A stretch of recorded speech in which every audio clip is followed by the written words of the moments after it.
महत्त्वाचं सांगायचं होतं.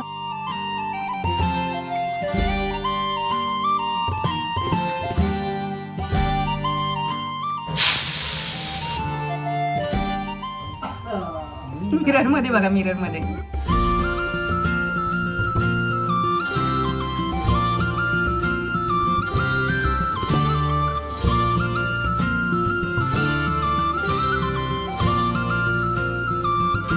मी नेहमीच सांगत असते की ग्रॅटिट्यूडचं महत्त्व आपल्या आयुष्यामध्ये काय आहे. तर असंच असतं, तुम्हाला माहिती आहे का, आपण जितका जास्तीत जास्त कृतज्ञतेचा जाणून बुजून सराव करतो ना, तितकाच जास्त म्हणजे तितकीच आपल्याला कृतज्ञतेची जाणीव व्हायला सुरुवात होते. आणि या भावनेची जास्तीत जास्त जाणीव होणे हीच तर खरी सुखाची, समाधानाची आणि आनंदाची गुरुकिल्ली आहे. जास्तीत जास्त जाणीव आपल्याला होईल तेवढा जास्तीत जास्त आनंद आपल्या आयुष्यात येईल आणि यातूनच प्रत्येक मार्गाने मग आपल्याकडे आनंद यायला सुरुवात होते. म्हणूनच तुम्ही जीवनाच्या प्रत्येक क्षणी, प्रत्येक वेळी कृतज्ञता व्यक्त करायला हवी.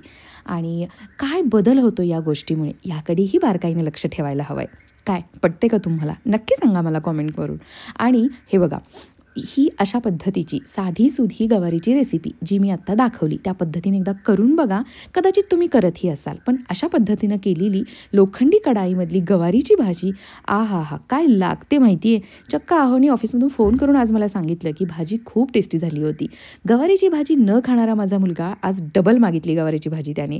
कांदा टोमॅटो अजिबात घालायचा नाही, खूप साऱ्या लसूण घालायचा, जिरे मोहरी कढीपत्ता शेंगदाण्याचं कूट कोथिंबीर आणि गवारी पूर्ण अशी ना खूप अशी गिरगिरीत शिजवून नाही घ्यायची, अर्धी कच्ची वरती शिजवून घ्यायची. भाजून घेतली तरीसुद्धा भाजी छान लागते. बरं, आज ब्रेकफास्टमध्ये होतं पुन्हा ॲव्होकाडो. आणि आज काय केलं आहे, ब्रेडच्या ऐवजी किंवा ओट्सचं जे काही मी ऑमलेट बनवलं होतं त्या दिवशी त्याऐवजी गरम गरम चपातीवरती हे असं सार स्प्रेड केलं आणि त्याच्यावरती चीज स्लाइस ठेवून आहोंना देण्यात आलेलं आहे. हेही अगदी भन्नाट झालं होतं बरं का. कसं आहे मग चपातीसोबत? मस्त लागतं. टेस्टी पक्का. काय काय जणी दाखवतात की सकाळी सकाळी खूप सागर संगीत टिफिन देतात नवऱ्याला, पण आमच्याकडे नसतं बुवा. साधासुद्धा टिफिन असतो. एक सॅलडचा डब्बा, एक भाजीचा डब्बा आणि एक चपातीचा.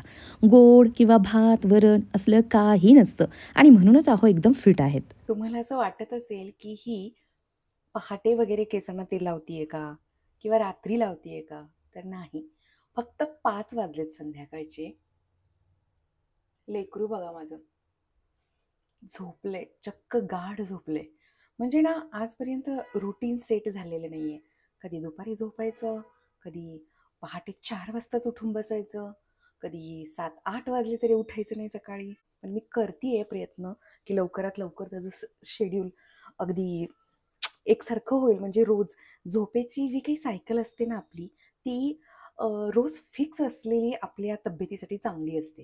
म्हणजे आपण रात्री नाही का 9:30ला जर का झोपायचं ठरवलं तर ठीक आहे, जास्तीत जास्त 10 पर्यंत. पण कधी 12-1ला झोपायचं, कधी 9:30-10ला झोपायचं, हे असं नाही चालत. बरं, मी ना मध्ये काही महिने लिटरली तेल लावायचं बंद केलं होतं. पण जेव्हापासून या मला हे कोणतं तेल आहे, कॅस्टर ऑइल, आणि हे कोणत्या कंपनीचं आहे मी टॅग करते तुम्हाला हवं असेल तर. तर हे कळालंय या ब्रँडबद्दल आणि याच ब्रँडचं तेल कॅस्टर ऑइल चांगलं आहे. त्याच्यामध्ये मी अजून हे तेल मिक्स करते, आपलं नेहमीचं पॅराशूट किंवा मग हे वालं. आणि छान वाटते. म्हणजे आपण जो काही केमिकलयुक्त कलर वापरतो, आता मी इंडस व्हॅलीचा कलर यूज करते ज्यावरती लिहिले की हर्बल आहे, नो केमिकल आहे. पण असं असतं का हो, विदाऊट एनी केमिकल असं इन्स्टंट केसांना कलर येईल का? नाही. थोडंफार काहीतरी असणार आहे त्यात केमिकल. तर त्यामुळंच केस ना असे रफ होतात ना कलर लावल्यानंतर. म्हणजे जो काही ओरिजिनल पोत असतो ना आपला केसांचा, तो बदलला होता माझा. तर या कॅस्टर ऑइलमुळे केस सॉफ्ट व्हायला मदत होतीये. पण मी हेही ऑब्झर्व केले, जेव्हा आपण तेल लावत नाही आणि हेअर वॉश करतो, केस धुतो, तेव्हा कमी गळतात केस. आणि जेव्हा आपण असं केसांना प्रॉपर तेल लावलेलं असतं छान आणि मग केस धुतो तर केस जास्त गळतात. म्हणजे जेवढे आपले विदाऊट तेलाने गळतात ना, त्यापेक्षा थोडे तेलाने जास्त गळतात. मी तुम्हाला नेहमी म्हणते की माझे केस गळत नाहीत, याचा अर्थ असा नाही की बिलकुलच गळत नाहीत, केसच येत नाहीत. नाही, येतात. हे बघा,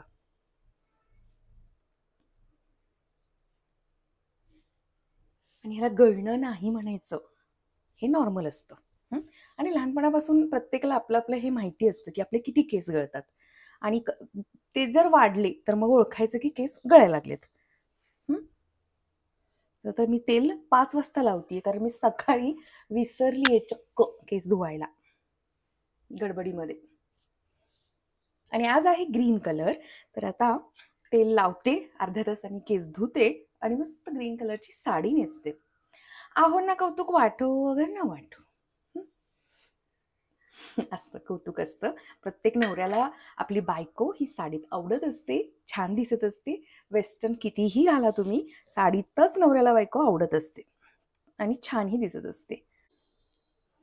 बरं, तेल लावल्यानंतर केसांना कंगवा लावायचा नाही असं बोलतात, म्हणजे विंचरायचं नाही, किंवा ओल्या केसांना सुद्धा विंचरायचं नाही. आपल्या केसांचे जे काही मुळं असतात ना, ते लूज झालेली असतात, मग केस जास्त गळतात. Okay Google, please play Mahalakshmi Ashtakam. Got it. Mahalakshmi Ashtakam by Rajlakshmi Sanjay. Playing on Spotify.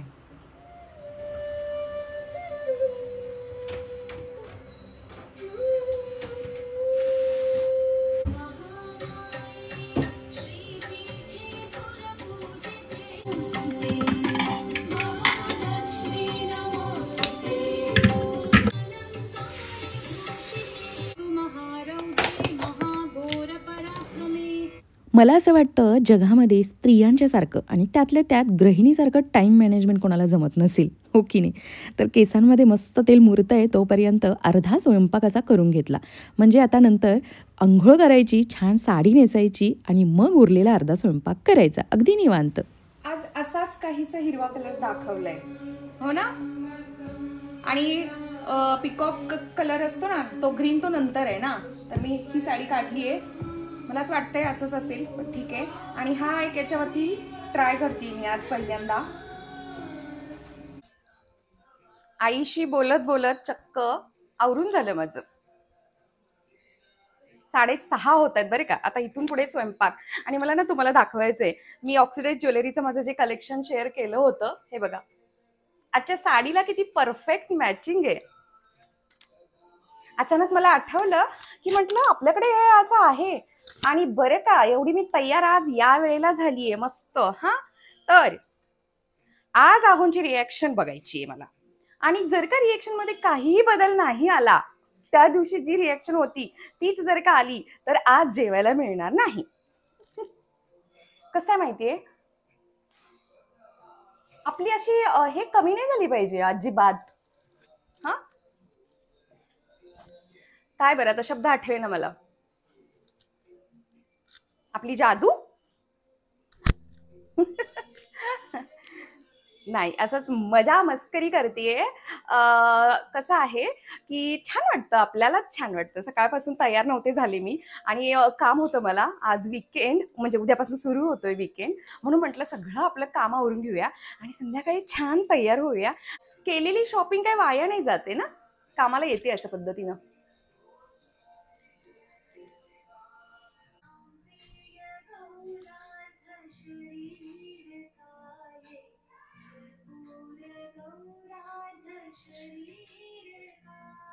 उद्यासाठी घटासाठी म्हणून हार बनवते आहे मी. एका व्हिडिओमध्ये जसं पाहिलं होतं की त्यांनी सांगितलं होतं, ज्या काही तुम्ही माळा सोडणार आहात घटावरती, ती माळ बनवताना, म्हणजेच त्या फुलांचा हार बनवताना सुई वापरायची नाही, फक्त धाग्यामध्ये ओवून त्या फुलांच्या माळा बनवायच्या, किंवा ज्याच्या कशाच्या माळा तुम्ही बनवताय. तर मी आजपर्यंत ते ट्राय केलं आहे. हे बघा, हे अशा पद्धतीनं. आणि हा जो लाल कलरचा धागा आहे, जो आपण कलशाच्या भोवती त्याच्या मानेला गुंडाळतो ना, तर तोच धागा आहे. आणि त्याच धाग्यामध्ये मी सगळ्या 9 दिवसाच्या अशा पद्धतीनं माळा बनवणार आहे.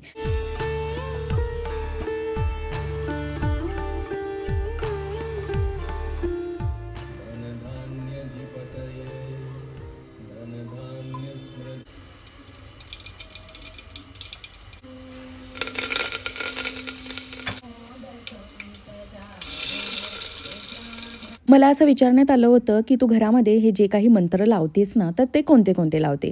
तर कसं आहे सांगते मी. हे जे आहे ना माझ्याकडे गुगल, ते गुगल मिनी होम असं काहीतरी आहे.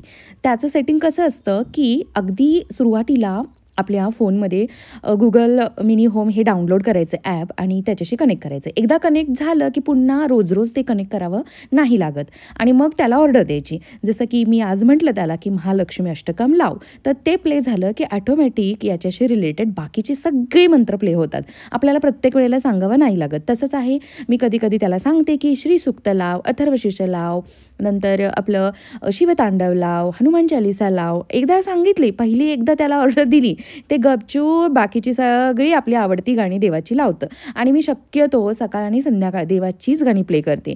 कधीतरी विकेंडला मूवीचे सॉंग्स लावत असतात, नाहीतर मूवीचे सॉंग्स हे नेहमी गाडीतच ऐकत असते मी आता. बरं, मी काय काय बनवते कळलं का तुम्हाला?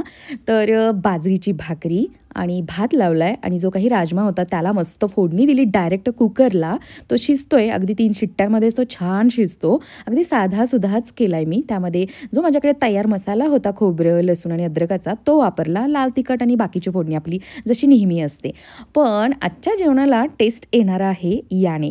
हे जे काही तव्यामध्ये मी कारलं भाजती आहे ना, थोडक्यात काय, डीप फ्राय करण्याऐवजी त्याला मी शॅलो फ्राय केलं आहे. पण काय लागतं माहिती आहे असं कारलं, अगदी माशासारखं दिसतं, दिसायला मस्त लागतं, खूप आवडतं आमच्याकडे सगळ्यांना. खोटं आहे हे सगळं, हे खोटं आहे. सगळं खोटं आहे. त्या दिवशी तसं झालंय म्हणून आज हे असं आहे. अहो आलेले बघून मी पटकन कॅमेरा चालू केलाय. हे काही खरं नाहीये. हे आजची साडी आवडली? मी आहोत ना साडी आणायला सांगितली होती, बरोबर आणली आहे का? आणली आहे बरोबर. कशी केली आहे ड्रायक्लीन बघूया नंतर. मिरचीचा ठेचा जळायचा.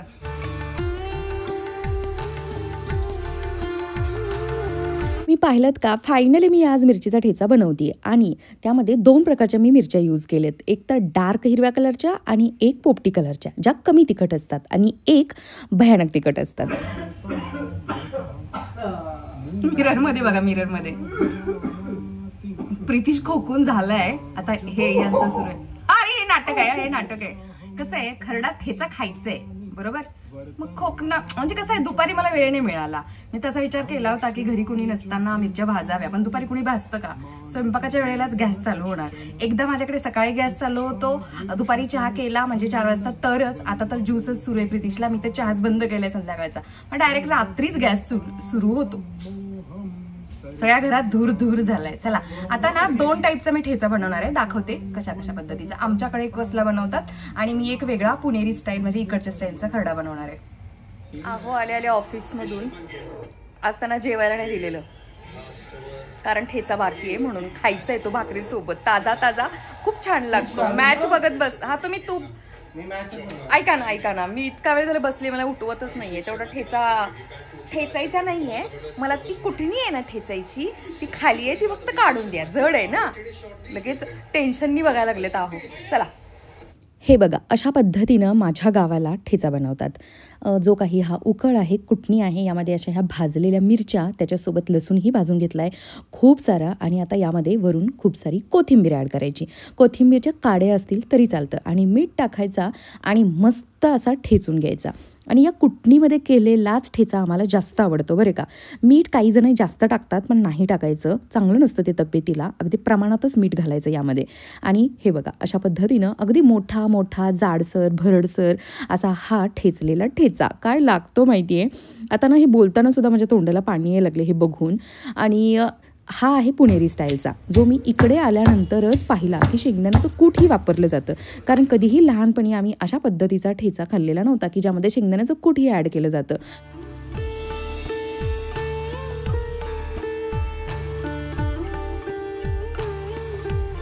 कोणाकोणाला हे असं साधंसुद्धा जेवण आवडतं, नक्की मला कॉमेंट करून सांगा. भाकरी, हे अशी भाजी किंवा असा हा मिरचीचा ठेचा, भाजलेलं कारलं, हे असं साधंसुधंच जेवायचं. कितीही आपण पैसा कमवायला मोठे झालो तरी मुळातलं आपलं जे काही लहानपणापासूनचं रुटीन आहे ते नाही बदलायचं. आणि खरं तर हे जे जेवण आहे ना, हेच तब्येतीसाठी खूप चांगलं आहे.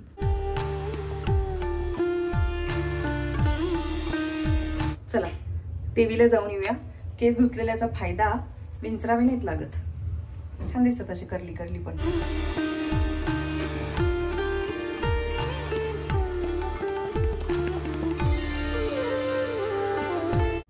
वाव, किती सुंदर इथे कुंकुमार्चन करण्यात आले बघा. किती छान दिसतंय ना. आणि आजचं हे रूप देवीचं. आम्ही रोज येतो इथे आणि इतकं भारी वाटतंय. मला एक महत्त्वाचं सांगायचं होतं, जे मी तुम्हाला AHA BHA सिरमबद्दल सांगितले, तर मला ना त्या एका शॉर्ट व्हिडिओला कॉमेंट होती की एका लेडीला जिची स्किन कोरडी होती म्हणजे त्वचा, तर तिला खूप त्रास झाला. तर हो, ते पर्टिक्युलर जे काही सिरम आहे ना, म्हणजे पिलिंग सोल्युशन आहे, ते माझ्यासारख्या ॲक्ने प्रोन किंवा ऑइली स्किनसाठी जास्त सुटेबल आहे. तर हे लक्षात घ्या. जर का तुम्ही माझ्या सांगण्यावरून ते ऑर्डर करणार असाल, वापरणार असाल, तर तुमची स्किन कोरडी नसावी. आणि हिवाळ्यामध्ये स्किन कोरडी पडते, त्यामुळे काळजी घ्या.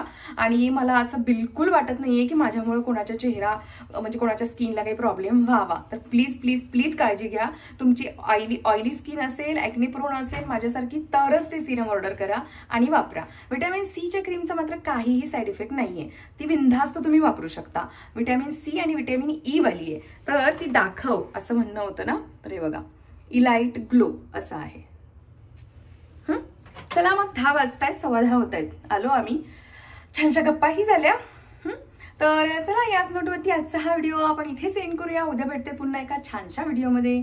Bye, love you all, good night.